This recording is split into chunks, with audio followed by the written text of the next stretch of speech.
as we get closer to the end of our year with Matthew. We are in the middle of what's known as the apocalyptic section of Matthew. All the synoptic gospels have it at the very end of each gospel. And the whole idea is to give hope, is to give visions, and also to tell some ridiculously exaggerated stories to give people a sense of perspective, a sense of where they are in the grand scheme of things. And today we have another one of those stories. Last week we were looking at the parable that included 10 women, the wise and the morons, which is the actual Greek of it. Today we have a follow-up parable. Now, one of the things that's really important to note right off the hop is that in the last week's parable, Jesus actually said the kingdom of heaven is like. That's not the comparison of this parable. So we have to be really careful not to fall into the trap of assuming there's various identities to the characters in this parable. It's easy to do. In fact, it's been done. But centuries of Christians who have been in my position. But we have to avoid that easy comparison because it doesn't work. So the first thing we have to do is look at the parable itself. So a master is leaving. He's going overseas and he's dividing his wealth, or he's giving his wealth to 3 servants. Now remember, this is a parable. And Jesus, there was one thing, well, 2 things consistent in Jesus' message. One is the hypocrites and the temple leadership always were told that they were not doing the good job. But the other part was exaggeration. When Jesus told a story, it was always an exaggeration. It's not like, he's going to serve you 2 waffles for breakfast. There's going to be 50 on the plate. Or he's going to ask you to run down to the end of the lane. In fact, he's going to ask you to run for 100 fields. And that's ridiculous exaggerations. And that's what we have in this parable. So he gives the first servant, he's going away and gives the first servant 10 talents, which, unfortunately, we have a word for talent, a meaning for that word in English. So that always trips up another group of preachers, thinking we're talking about the basic talents we have, like I knit, you've seen my dolls, I sing, sort of, I preach, these are my talents. So this is do I count to 10 and then stop there? Of course not.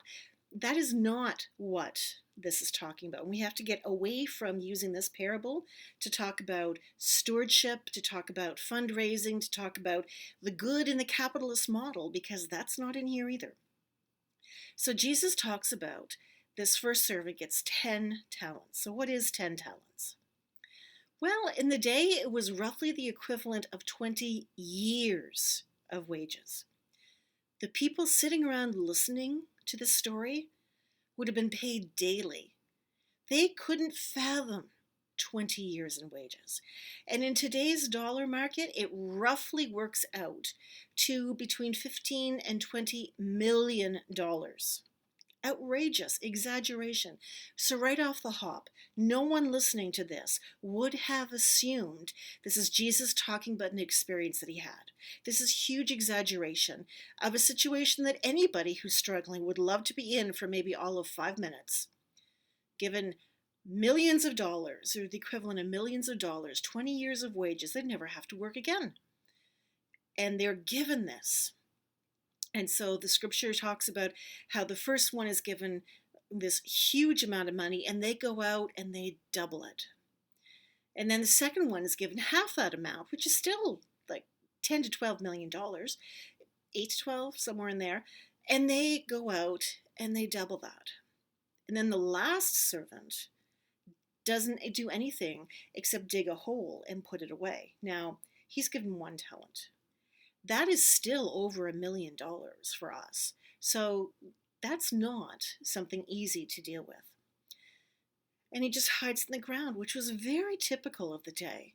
In fact, the poor peasants who were listening to the story, even the rich ones, would have recognized themselves in the last person far quicker than in the first 2 servants. In fact, the temple of the day is where the so-called bank was. And a lot of people didn't trust the temple, or they only paid it the minimum amount, because remember, the temple is under the thumb of the Roman government, well, whether anybody wants to acknowledge it or not. And that's part of the reason why Jesus was so critical of the people who worked in the temple leadership, because they were spouting one thing and they're doing something completely different by catering up to and cozying up to the reigning political power of the day that was destroying the lives for the people Jesus was ministering to.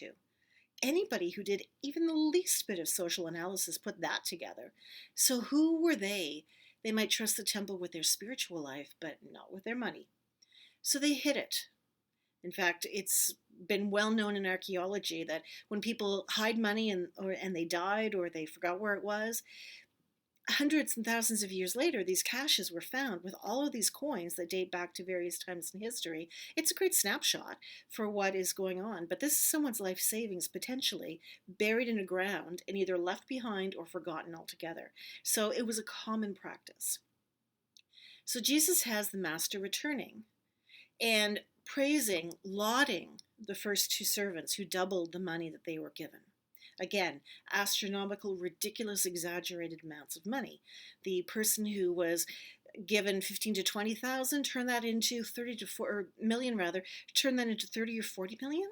I mean, that just didn't happen. In fact, they didn't even have that level of equivalency at the day. A million wasn't even invented at that point in time. That's just helping us make sense of how astronomical this amount was that we're dealing with. The only one to critique the master was this third person. And he says, you reap where you haven't sown. You take what you haven't produced. You claim what you never owned. I was scared of you. And the continuation, if we read the surface lesson here, is that the master's very angry with the youngest or the smallest or the timid or the last servant who didn't do anything with that amount of money. And then the kicker, to whom much is given, much is expected. And if can't be trusted with a little bit, you won't be trusted with anything. And there's truth in there. There's some validity in there. But we should not be reading this entire parable like it's a ode to capitalism, because that is not what is going on. As I said, we have to be really careful not to identify it as in talents as we understand it. We are talking people and the sharing of the message of Jesus. And that's where we have to shift our focus a little bit. This is not strictly metaphor. This is not allegory. This is when God gives us instructions, when God gives us something priceless, we're not supposed to hide it. We're not supposed to limit how it's used. We should not be so intimidated. Now remember, fear is something different in the Bible. Fear is a level of respect. Intimidation is what this last servant was experiencing. There should not be that level of intimidation when God has given us something to take care of, to be the steward, to be the one who makes it spread.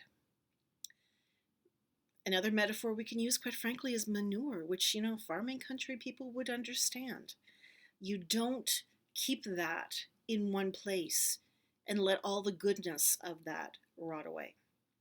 You spread it around. If I'm going to quote, I might as well do Dolly Levi from Hello Dolly. You spread the manure around, helping things grow. That is what we are called to do as Christians.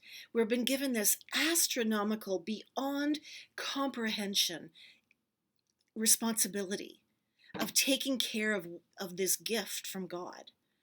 And our job is to compound it, is to send it out there, is to double it, triple it, make sure the world understands what this is all about. It is not our job to hide it under a bushel. It's not ours to make that judgment call. The master, whatever identity we want to, and remember, be really, really careful about close allegory, when given this thing, this incredible gift, it is not to us to hide it and to downplay it and to act like it's not there. It is our responsibility to carry it forward.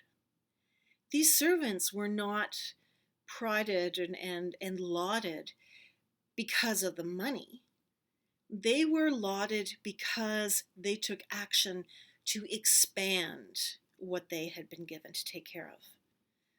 We get the same kind of praise as we expand, as we share the message, as we say there's more to it than we used to assume. That is what we're called to do, and that's what this passage is trying to give us.